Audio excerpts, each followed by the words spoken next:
Good evening, and welcome to Inside News. I'm Marcel, and today is Wednesday, October 8th, 2025. Tonight, we bring you a special edition focusing on Morocco, a nation at a crossroads. While the world watches headlines from major capitals, profound changes are unfolding in North Africa that deserve our attention. Morocco's story is one of resilience, ambition, and challenge. It's a story about a country striving to transform its economy, grappling with deep social tensions, and positioning itself as a gateway between continents. Over the next segment, we'll examine the forces shaping Morocco's future. From impressive economic growth that masks troubling imbalances, to a youth movement demanding change, to ambitious infrastructure projects that could redefine the region. This is the news that matters, the news often overlooked. Let's begin. Our first story tonight takes us into Morocco's economic landscape, where impressive growth figures tell only part of the story. While the global economy struggles with uncertainty and the IMF projects worldwide growth at just 3%, Morocco is expected to significantly outperform. The African Development Bank forecasts the nation will achieve 3.9% real GDP growth in 2025, up from 2.9% last year. That's remarkable resilience in challenging times. What's driving this growth? Two powerful engines.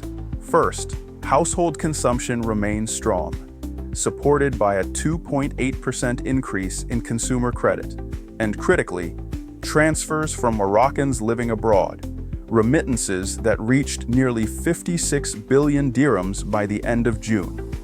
Second, investment is surging. Foreign direct investment has jumped 28%, while private sector confidence is evident in a nearly 15% increase in capital goods imports.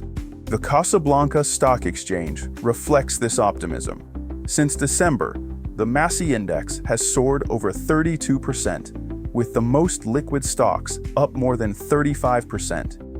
But here's where the picture becomes more complex. Beneath this growth lies a troubling vulnerability: the twin deficits. Morocco's budget deficit has worsened to 55 billion dirhams by July, up from just over 40 billion the previous year. Government spending is outpacing revenue. Even more concerning is the trade imbalance. Yes, exports grew 3.1%, led by phosphates and aeronautics. But imports surged nearly 9%, widening the trade deficit by over 18%. The coverage rate, exports as a share of imports, has fallen to just 59.3%. What does this mean? Morocco's growth model, historically dependent on domestic demand and public investment, is showing strain. The country is increasingly reliant on imports and government spending, making it vulnerable to global commodity shocks and limiting fiscal space for critical reforms. For a nation with ambitious plans and pressing social needs, these macroeconomic pressures present a fundamental challenge: how to transition from this domestic-driven model to one led by exports, innovation, and private enterprise. That transition isn't just an economic necessity, as we'll see in our next segment. It's becoming a social imperative. Let's drill deeper into the sectors actually producing this growth and where the vulnerabilities lie. Start with agriculture, traditionally a pillar of Morocco's economy. The 2024 to 2025 harvest was strong.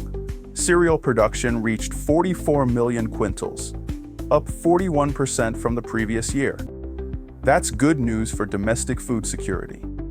Olive production is also improving, which should ease pressure on olive oil prices. But here's the sobering reality. Morocco faces 7 consecutive years of drought, punctuated by violent storms causing devastating flash floods. Climate projections indicate precipitation could decline 10% to 20% by 2050.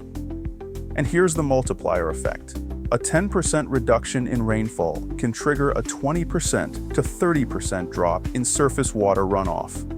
For a country already straining its dams and aquifers, This is an existential threat to a sector that employs millions. Meanwhile, phosphates, Morocco's natural resource crown jewel, continue to drive exports, with raw production up over 15% by June. In manufacturing, we see a success story of diversification. The automotive sector has transformed Morocco into a key exporter across Africa. Aeronautics is booming as a high value-added industry. Overall manufacturing, value added, grew 3.4% in the first quarter. But traditional sectors are struggling. Textiles and leather are declining under intense international competition. The services sector, particularly tourism, is a bright spot. Morocco welcomed 11.6 million tourists by the end of July, up 16% year-on-year. Travel receipts rose nearly 10%, providing vital foreign currency. Infrastructure modernization continues, with the National Airports Office implementing comprehensive digitalization and cybersecurity upgrades. Looking forward, Morocco is making strategic bets on emerging industries. The Chibika 1 green hydrogen project has completed its preliminary phase. The Nigeria-Morocco gas pipeline is advancing. The telecommunications regulator has launched competition for 5G deployment. These are the foundations of a future economy, but they require one critical ingredient: skilled workers. And that brings us to Morocco's most urgent challenge. This is where Morocco's economic story intersects with its social reality, and where the stakes become profoundly human. The official unemployment rate stands at 12.8%. For youth, it's 35.8%. For graduates, it's 19%. Read those numbers again. More than 1 in 3 young Moroccans cannot find work. 1 in 5 university graduates is unemployed. While 132,000 jobs were created in the second quarter of this year, that's simply not enough to absorb new workforce entrants, let alone the existing pool of unemployed. And crucially, the economy isn't generating the high-value positions needed to employ educated youth. This frustration exploded in late September with nationwide protests led by a movement called GenZ 212. What started as outrage over a tragedy has become something much larger. The immediate trigger was harrowing. 8 women died in childbirth at Hassan's second hospital in Agadir due to inadequate care. But that incident became a symbol of deeper grievances: failing public health care, deteriorating education, lack of opportunity, and systemic corruption. The protesters' demands are direct. They want investment in hospitals and schools, not stadiums. Their rallying cry, "We want hospitals, not stadiums," criticizes the massive state spending on World Cup 2030 infrastructure, while essential services crumble. Coordinated largely through social media platforms like Discord, thousands mobilized across the country. The toll has been severe. 3 deaths, over 400 arrests, more than 350 injured protesters, and over 260 injured security forces. For investors and observers, this isn't just about protests. It's a barometer of Morocco's most significant domestic risk: social instability, driven by a generation that feels left behind. And the structural issues run deep. A pivotal report from the OCP Policy Center identifies 2 critical problems. First, a fundamental skills mismatch. The education system isn't preparing students for the actual demands of the modern economy. Second, Morocco is losing cost competitiveness in labor-intensive sectors. Labor costs are high relative to productivity, especially compared to Asian competitors, while the country hasn't fully transitioned to high-skill, high-innovation industries. Morocco risks being caught in the middle, unable to compete on low-cost labor, not yet competitive on innovation and skills.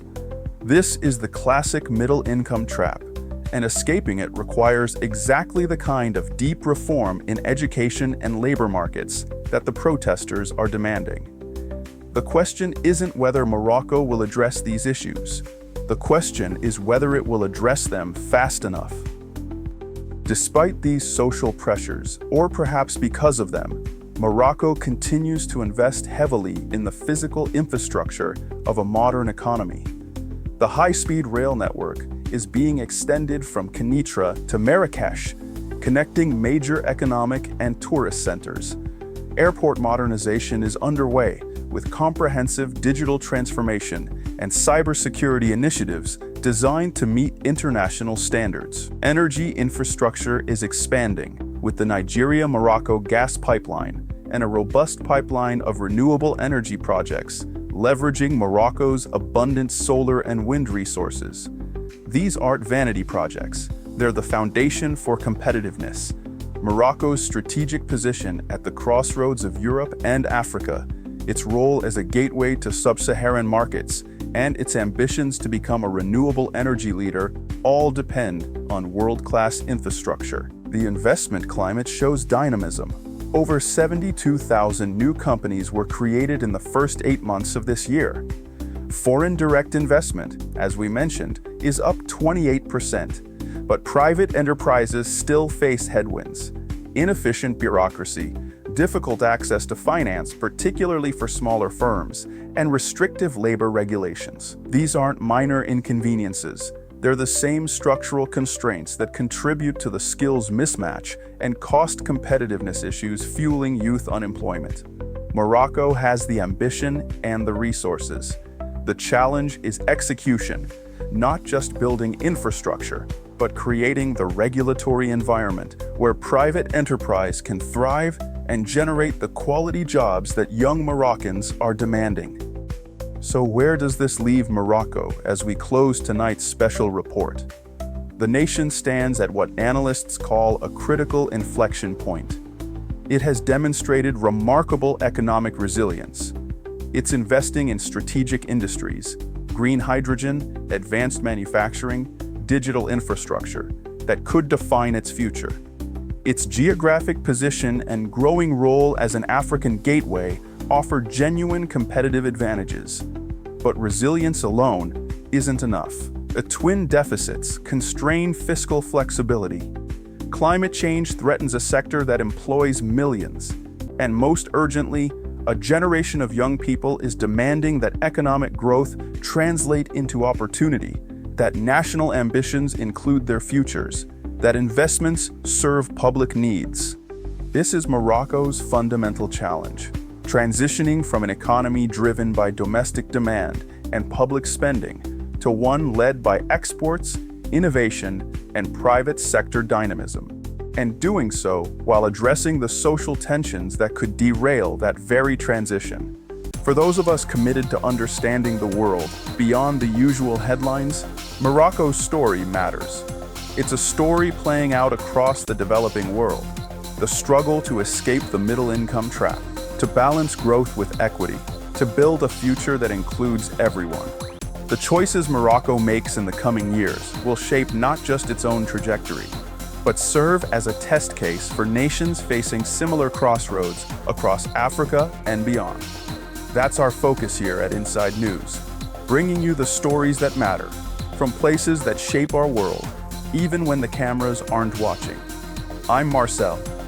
Thank you for joining us for this special Morocco edition. Good journeys to all, and good night.